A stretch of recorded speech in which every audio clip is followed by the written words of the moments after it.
So if we start off on the top left here, we've got pertinent skill sets, and that's pretty much exactly what it means, which is if I want to write music, um, what were the things I was going to need to do this? What would I need as far as skills go to be able to not suck and stand a chance at doing this? Well, first is formal training. So, I needed to be taught how to do everything music, and um, there was a lot of that. I think I must have spent a good few thousand hours of my life in music lessons. And to that end, I guess I wrote opportunity here. I'm not really sure why, but I knew I needed to um, seize opportunities, I guess. Uh, I mean, maybe I'll talk about that a little bit later when we get to soft skills. And I knew I would need maturity. Um, I mean, if you look at most of the best composers and writers, whether that's like a few hundred years ago or even currently, most of the best stuff comes out of people who are typically the peak for a writer is like when they're in their 30s. So when you're a little kid and you pick a job and it's like, hey, I'm going to suck at this until I'm 30, that's kind of depressing and you kind of don't really want to do it. So I knew I would need to just live a little, and at some point, all that living would add up to stuff I could talk about. Um, as far as what skill sets I think you actually need in the music world to do what I want to do, I think I put it first for a reason, but diplomacy is super important. The music industry can be really close knit, and even just working with musicians can be pretty tough because they can be quite interesting characters. You need to be able to work your way around without, stepping on any toes. Um, you need to not badmouth people and not always quite speak your mind, but keep your integrity. It's a little complicated, I guess, but I think that's definitely a skill I'm really good at, and in a way, I think that kind of sucks because it's a skill you definitely need if you want to get really far. And when I look at myself, I think, well, I could actually do that part of the job, be diplomatic, which is, well, I mean, to be honest, it's a hassle, really. But if you're good at it, it definitely helps.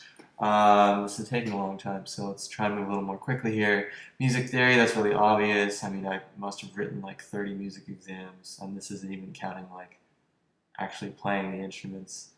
And I guess I learned a lot. I think I'll talk a little bit about this one because it's important. I do wonder a lot if all my musical training gets in the way of my creativity. It feels like that sometimes, and there are some really good writers out there who have almost no training, and it really shows in their music that they can write stuff that other people with training wouldn't really try. And well, I mean, it's not something I can really change at this point. I have received a lot of training, um, and hopefully to an extent, when the time comes, I can forget the rules and write my own way. We'll see what happens. Um, it sounds like I'm writing some like high school resume, but like people skills, I guess, are really important. I guess that more or less goes with diplomacy. Um, you have to work with some pretty different people when it comes to music, and certainly if you, well, I mean, I make video games for a living, and people in the audio department are just weird, and they know it, and they kind of group together in these bunch of weirdos. Um, but I used to work in that department, and maybe I'm a little weird too. I don't know. Next one, technology literate. Still sounding like a high school resume. Um, yeah, it's important. I think so much of music today can be done on a computer that at least knowing your way around is somewhat important. Um, but to me, I guess specifically for writing music for movies and stuff, being able to like use good software and hardware like this Mac that I just bought, and knowing how to use it, knowing your way in and out of like mixing programs and sampling programs and VSTs and all the stuff that I really need to learn about, um, is super useful to get really far without having to pay someone else to do it because it gets pretty expensive. and really time consuming. Um, and you know, the more people you have involved in the loop of you writing music, the longer things take. And life is short. I plan on writing a lot. Um, I guess I wrote rhythm in there because it's probably my worst quality. Um, Now, I don't mean this like, I mean in terms of a musician as far as strengths and weaknesses go. I can hold two rhythms really steadily. I've played in orchestras and chamber groups, and being able to keep a steady rhythm is one thing. I guess in this case, I mean polyrhythm, which is, you know, drums.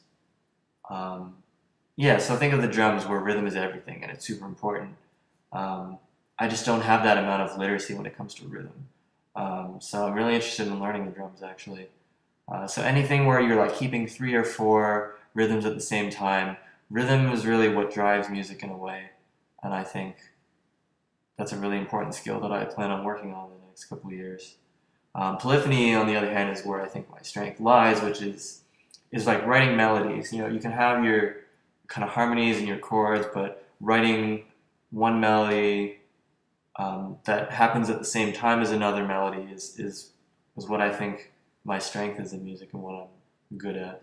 So I definitely think polyphony will be seen as strength in the music I write. Hopefully, I don't know. This is still pretty theoretical. Um, Musical performance. I think this one's super important.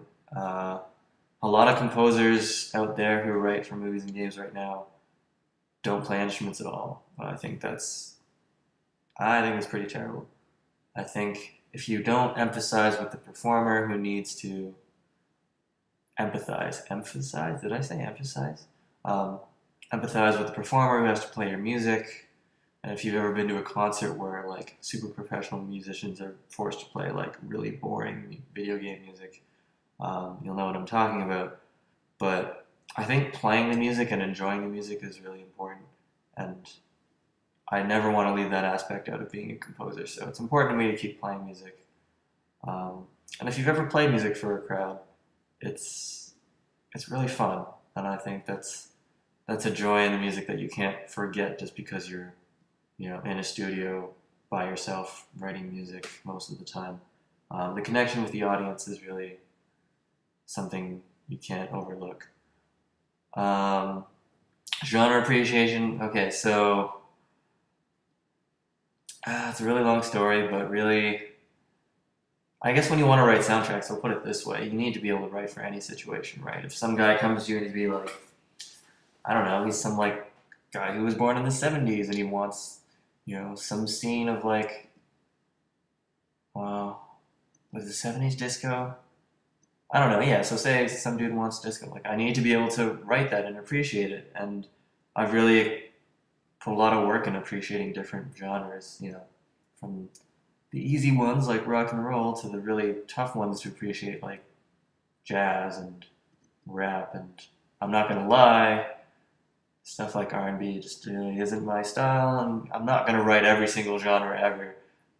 Some soundtracks are gonna come my way, and I'm gonna be like, no, I can't do it because it's not my thing, and I want people's ideas um, to come through in the soundtrack, and I don't want to write soundtracks that I'm not going to be good at. But for the most part, I want to be good at writing most soundtracks. So, you know, liking groups from like AC/DC all the way to like Air Supply. Oh, Air Supply is terrible, but I still like it.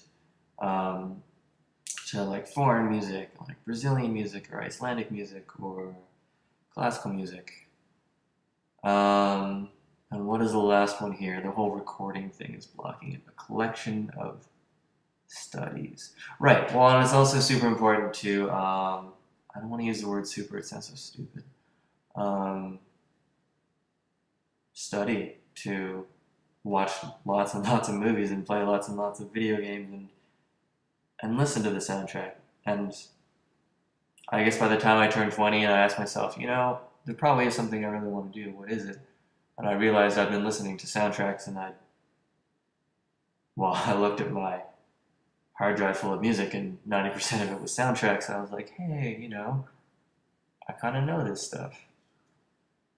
Um, okay, so moving on to the next one.